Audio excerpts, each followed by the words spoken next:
Welcome back. This hour of news and views is sponsored by Africa Muslims Agency.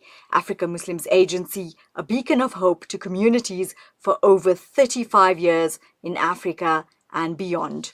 We're moving on to our next guest. South African universities are facing research funding cuts amid solidarity with Palestine and academic boycotts. So, Professor in the Faculty of Education at the University of Johannesburg, Professor Salim Vally, will be unpacking this situation for us. Assalamu alaikum wa rahmatullahi wa barakatuh. Thank you so much for joining us this morning on News and Views. You're welcome, Nafisa. So let's just unpack this whole situation. I mean, people have actually been quite stunned with the fact that, we've been facing a research funding cut situation due to, having that Palestinian solidarity alliance. And I think that's a little bit disturbing as such. Yeah, I think we shouldn't overstate the issue. This is from a speech the former minister Naledi Pandor gave, and she mentioned this possibility. She mentioned an institution. It's not a general thing, but I think it's not surprising.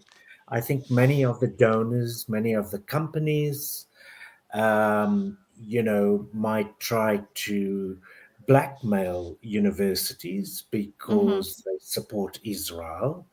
I mean, it happened in the past as well, but I think that we need to be principled. Education needs to be independent, and we need to stand in solidarity with our colleagues in Palestine. Every university has been bombed. Over 117 full professors have been killed, many of them with their families. More than 12,000 students have also been killed. So I think it's a stance we need to take, and we should not be deterred by this form of pressure. I mean, even the government who provides subsidies to universities have not told the universities what to do. They expect them to do the right thing. And here we have donors who withdraw funding because they don't like the stance universities are taking. Yeah. Let's just unpack some of the things that we could do to actually assist. I think basically what it is just like you're saying, it's having to take that stand, and as Naledi Pondo has stated, this shouldn't actually phase us, but we should actually understand the importance of having to just stick together and take that stance on Gaza, irrespective of what is going on around us. Absolutely. I mean, the former minister came to the Shireen Abu Akleh lecture earlier this year, and she was appalled by some of the universities being quiet about this. And, she stated very clearly that silence means consent. You can't be neutral in the face of this barbarity, this carnage, this appalling loss of life. Another point is, so what she's trying to do is basically making it clear that alternative funds must be raised from the government and elsewhere to offset any kind of damage caused by these Zionist donors. I think in that regard, she must be supported. I really I wanted to talk about the Palestinian education system. All the universities, as I've mentioned, have been bombed. Over 400 schools have also been bombed.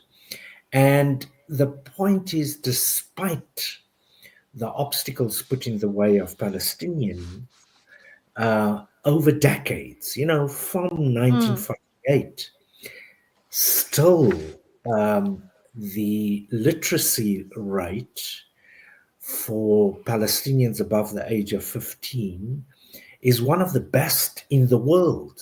They have a Mm-hmm. 98% literacy rate. Their academics, their medical people, the number of Mm-hmm. PhDs they have, and per capita, they have the highest number of PhDs than anybody else in the world. And this is despite the relentless attacks on education, not just in Gaza. Remember, Gaza Mm. was under siege, almost a medieval Yes. kind of siege for 18 years. And Mm-hmm. yet, they managed to build these really modern institutions. There was gender parity Mm-hmm. relative to other countries. Their science, engineering, medical fields were the best. I speak to doctors in our country, some of whom were familiar with the teaching hospitals in Gaza, and they were amazed at uh, the progress.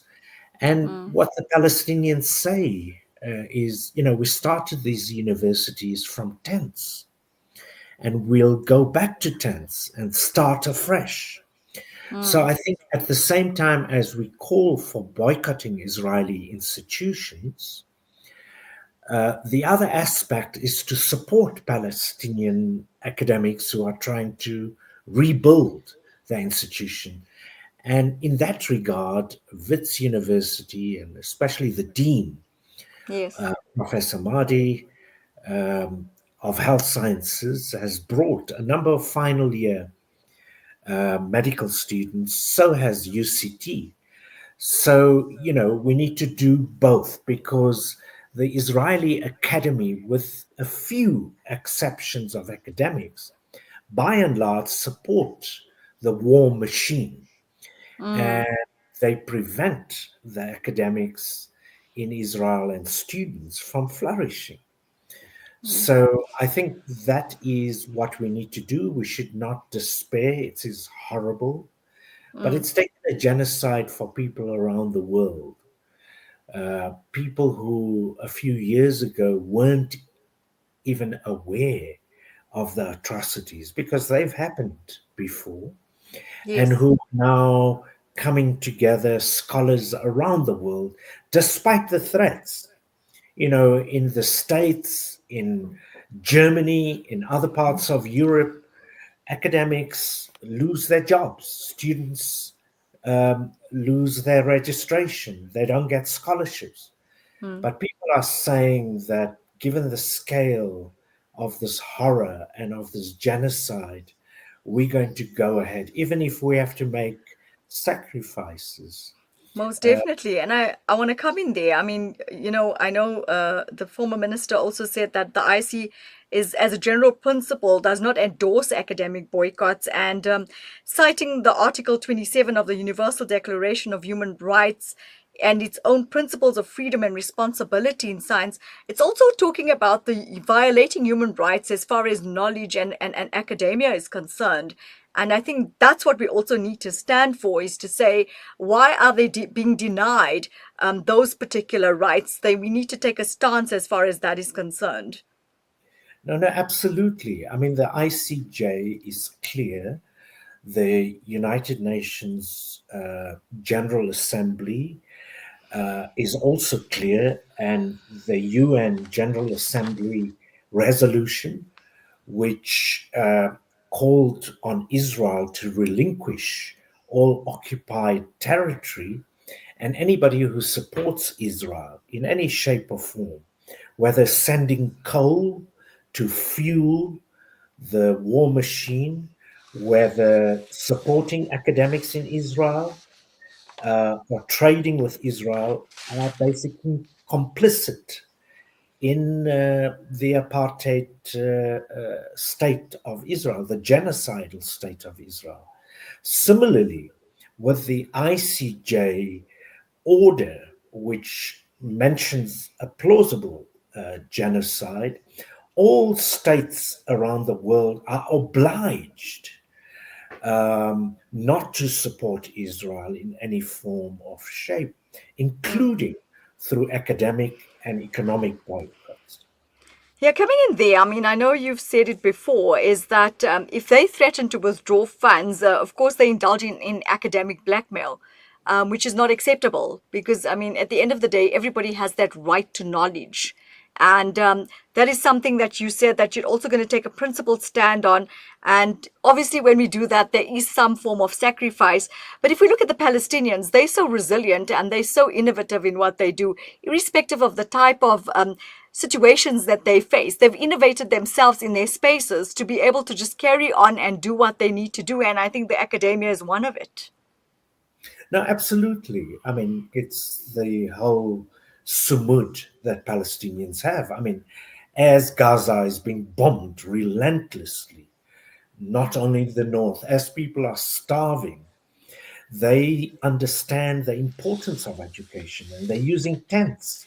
I mean, it's become Hmm. very difficult. You can't even use the internet because Israel bombs the places where students go, to get internet connectivity. So you can't have that.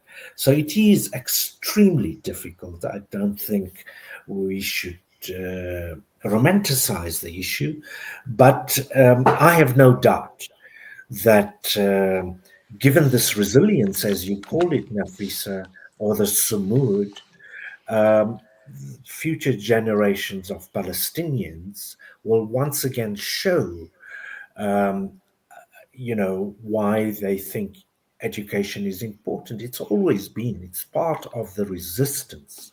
Mm. Of course, resistance is not just Um, armed struggle. yeah.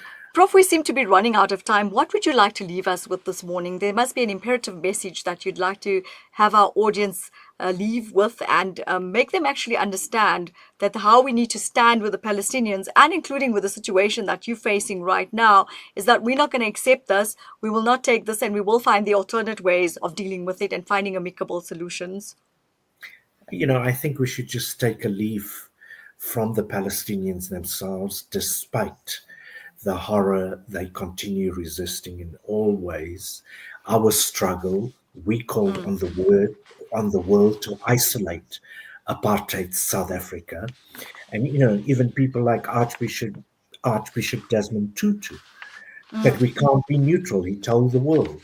We might lose jobs because of the disinvestment in apartheid South Africa, but we'll bring freedom closer. So this Mm. is how we understand it. And I call on your listeners, wherever they are, in whichever institution or their children are, to tell them to be part of the movement. We have student groups, academic groups who are in solidarity with Palestine throughout the country. So Mm. I appeal to them to strengthen us despite this pressure, including from some management types, who put Yes. money Mm. before solidarity. Thank you Thank so you. much for joining us this morning. You've definitely given us some better insight into that. And as you said, I'm going to leave our viewers today with the fact that we need to take a stance and we need to stand that ground irrespective. Thank you so much. I really appreciate you taking the time out. Assalamu alaikum wa rahmatullahi wa barakatuh. Walaikum salam. Thank you. That was Professor Salim Vally from, of course, the University of Johannesburg. He's at the Faculty of Education and he's the professor there, giving us more insight about this boycotts. But I think it's about taking that stance and innovating yourself in the space, as he said. And that's what we're going to leave you with this morning. Join us outside of this broadcast after the break. We're going to be joining some people from the Coronationville public space there. It's all the community members standing outside there because they're having a water crisis.